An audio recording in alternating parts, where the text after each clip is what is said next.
Hello mga sangkay mga kalingap. Welcome back to my channel. Kumusta? Kumusta kayong lahat? No, ngayong araw na ito, gagawa ko ng reaction. Ito'y patungkol doon sa connection, no? Sa aking reaction kahapon, no? Patungkol nga dito sa hiwalayang Rochelle, no? Ruel of Malalag and Rachel Morales. Kahapon hindi ko pinangalanan, no? Binasa ko lang yung mga post ni Rachel Morales, no? Sa kanyang social media, sa kanyang FB page. Hindi ko pinangalanan kasi hindi pa nagiging maingay. Pero ngayon, naging maingay na. And marami ng mga reactors ang gumawa ng reaction patungkol dito sa kanila at lantaran na sila'y pinapangalanan. Pero bago ang lahat, no, dumako tayo dito sa ating pag-usapan. Shoutout muna kay Kuya Val, kay Ate Edna, kay Kalinga Prab, kay Tita Mina Haramilyo, ang tita kong Viots, kay Manay Tere ng San Diego, California. At sa inyong lahat na patuloy na sumusuporta at nagmamahal kay Sangkay, mega love shoutout. Ito na nga, no, dako na tayo dito. Buong maghapon kahapon, halos sila yung topic, no. And buong maghapon, hanggang sa gabi, marami akong nakikitang mga post sa mga reels, sa mga kanilang FB page, no, patungkol nga dito sa nangyayari. Siguro, yung nakikita ko na mga post ni Rachel Morales, no, iyon yung isang way sa isang tao na nakakaranas ng masakit, no, ng kanyang nararamdaman na kailangan niyang i-voice out sa pamamagitan ng social media. Pero, ang tanong dito, nakakatulong ba? Ito ba ay makakatulong sa kanila sa mga post na ginagawa? And, hindi ako convinced pa masyado kahapon, no? Kaya nga ang aking title dyan ay prank lang ba ito? And na-confirm ko, kahapon din mismo, after ilang hours ko lang gumawa ng reaction video, may nakita akong post, no, ni Ruel of Malalag na parang pantapat doon sa post ni Rachel Morales. And nakita ko itong post na ito ni Ruel of Malalag doon sa kanyang Instagram, no. And parang ito'y isang pamamaalam, no. Basahin ko lamang po sa inyo yung post ni Ruel of Malalag doon sa kanyang Instagram, no. Sabi niya, "Mahal kita sa parang alam ko, buo, totoo, at walang halong biro. Pero may mga bagay na hindi ko na kontrolado. May mga pag-ibig talagang dumarating hindi para magtagal, kundi para magturo kung papaano magmahal at kung papaano magpaubaya." Ang sakit. Parang ang sakit, no? Ang lalim. Ang lalim dito sa mga sinabi dito ni Roel, no? Na, pero may mga bagay na hindi kontrolado. Which is true, no? May mga pag-ibig talagang dumarating na para magtagal, kundi dumarating hindi para magtagal, kundi para magturo kung papaano magmahal at kung papaano magpaubaya. Normal sa lahat ng mga nangyayari, no, sa mga hiwalayan, no, na mayroon tayong mga matututunang leksyon, no.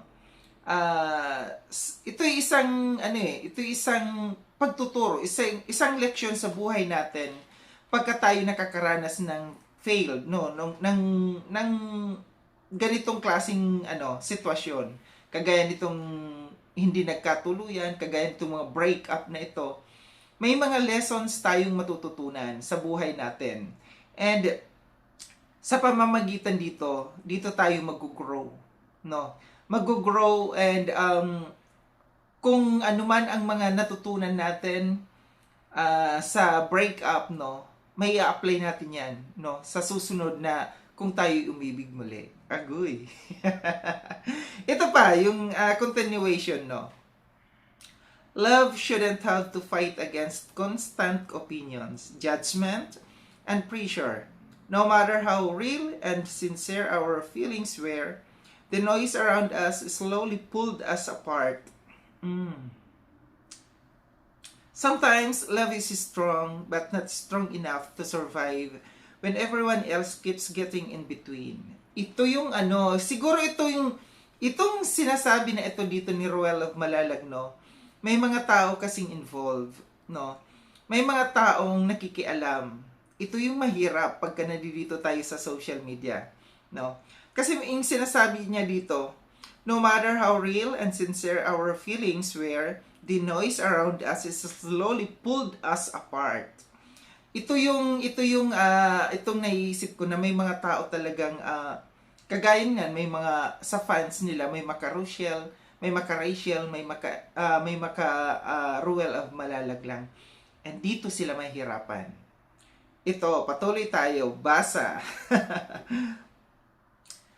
Rochelles, maraming salamat po sa pagmamahal ninyo. Maraming salamat sa napakagandang pinagsamahan natin. This was not an easy decision, but it was made with deep respect, understanding, and care for one another. Ito'y isang pamamaalam niya dito sa mga Rochelles, sa Rochelles community, sa kanilang mga fans, sa kanilang mga followers, no, na ito yung kanyang pamamaalam, no. Ang ganda ng maraming salamat po sa pagmamahal ninyo. Maraming salamat sa napakagandang pinagsamahan natin. This was not an easy decision, but it was made with deep respect, understanding, and care for one another. Napaka-professional, no? Sabi pa niya dito, sometimes love means letting go. So both of us can become the people we're meant to be. Mga kalangga, lubos po akong nagpapasalamat sa mga alaala at panahong pinagsamahan natin. Hinihiling ko lang po sa inyong pag-unawa at respeto sa ating bawat isa. Dito meron siyang ito yung matatouch kayo dito sa sinabi ni Ruel. And kahit isa ako dito na natamaan. Through our journey as partners ends here. I sincerely wish you peace, strength, and future filled with happiness you deserve. Oh. So, ito yung pamamaalam ni Ruel of Malalag sa kay Rachel, sa kanilang community, and believe ako dito sa na itong mga binitawang salita na ito ni Ruel, na ramdam natin, no? Ramdam natin yung pagiging professional niya. Hindi siya nag-rant, no, ng kung ano man yung kanyang mga dapat sabihin, yung mga tawag dito, yung pangbabatikos, panunumbat, wala tayong marinig dito, no. Nga lang, ang sa akin lamang, no, ito lang yung aking opinion dito sa kanilang dalawa. Base sa aking mga napapanood na mga reels, napapanood na mga nakapost sa social media, much better, no, kung manahimik sila. Hindi sila mag-post ng kung ano-ano. Kasi si Rachel, nakikita ko, yung sakit, ibinubuhos niya dito sa social media. Kaya nga sabi ko kanina, it won't help. No, hindi makakatulong sa kanilang pag-move on kung magpo-post kayo ng magpo-post. Kay Rachel, siguro ito yung first time niya na mabigo. You need to find a person, no, na you can lean on. Yung taong best friend mo, yung taong pwede kang umiyak maghapon sa kanya, no, yung taong makakaunawa sa sitwasyon mo, and yung taong hindi ka kukonsintihin, no? Hindi ko konsintihin sa kung ano man ang nangyayari. Yung taong marunong umunawa. Yung taong hindi iti-take for granted itong pangyayaring ito. No? Napaka-importante sa isang tao, no, na merong pangunawa. Malalim na pangunawa dito na aalalay dito sa kay Rachel. Sa kay Ruel kasi, napaka-matured kasi ni Ruel, no? He can handle itong itong situation na ito. Napaka-matured niya, and though parang may mga karanasan na kasi sa edad ni Ruel, no, malamang nakaranas na rin siya dito. So kaya niyang i-handle ito. And tingin ko may mga taong nakapalibot sa kay Ruel, no, na nandiyan dyan na malilibang, maaaliw yung kanyang mapupunta sa ibang ginagawa yung kanyang isip, no. Napakalaking tulong din kung yung gagawin ninyo sa sarili ninyo, hindi lang nakafocus dito sa sitwasyon na ito, sa problemang ito, kundi i-focus ninyo, ibaling niyo sa ibang paraan, sa ibang gawain.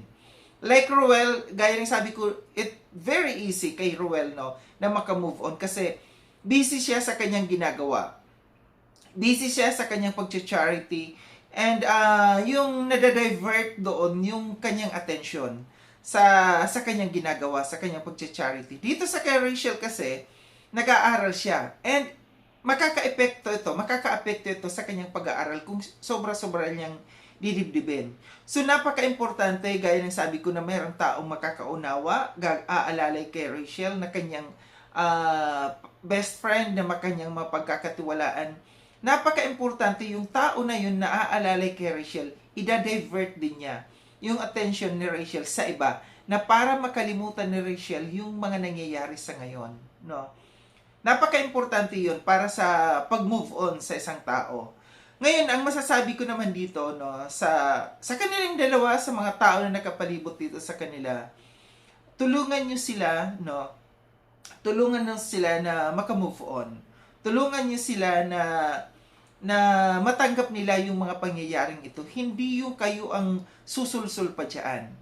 Kasi base sa aking pagkakaintindi dito, may mga taong involved kung bakit humantong sa ganito. Lalo't lalo na sa mga sponsors na malalapit sa kanila, no? Mga pangalan dito na nababanggit, lalo na si Ruel of Malalag, may binanggit siya dito sa kanyang live, no, na isang tao, no, na may kinalaman dito, no.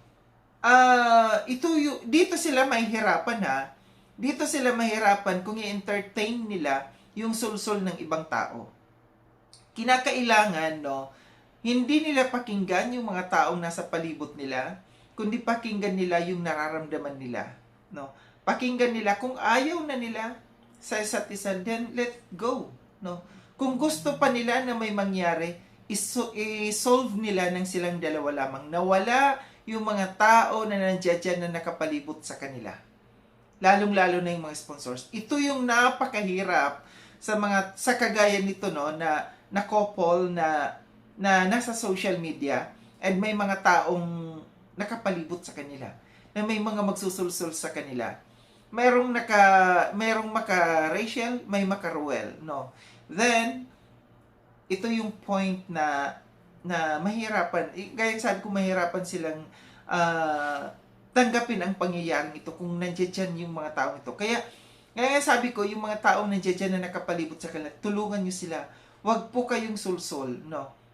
And isa pa, gaya ng sabi ko, iwasan na mag-post sa social media kasi mas lalo lamang kayong pagpipiyastahan. Kung ano yung inyong kung ano yung nararamdaman, kagaya kay Rachel, ibuhos mo yung nararamdaman mo dun sa isang taong mapagkakatiwalaan mo lamang. So ito lang aking reaction, no, nakakalungkot, no, na dumating ito sa point sa ganito, yung dating masaya, yung dating nagmamahalan, pero kasi nga masasabi natin social media ito, no. And sa pag-ibig talagang dumarating tayo sa ganitong sitwasyon. Hindi natin kontrolado ang lahat. Baka hindi kayo tinadhana. Sabi nga ni Rachel sa kanyang post kahapon. Pinagtagpo, pero hindi, anong sabi niya, hindi sa tamang panahon, no?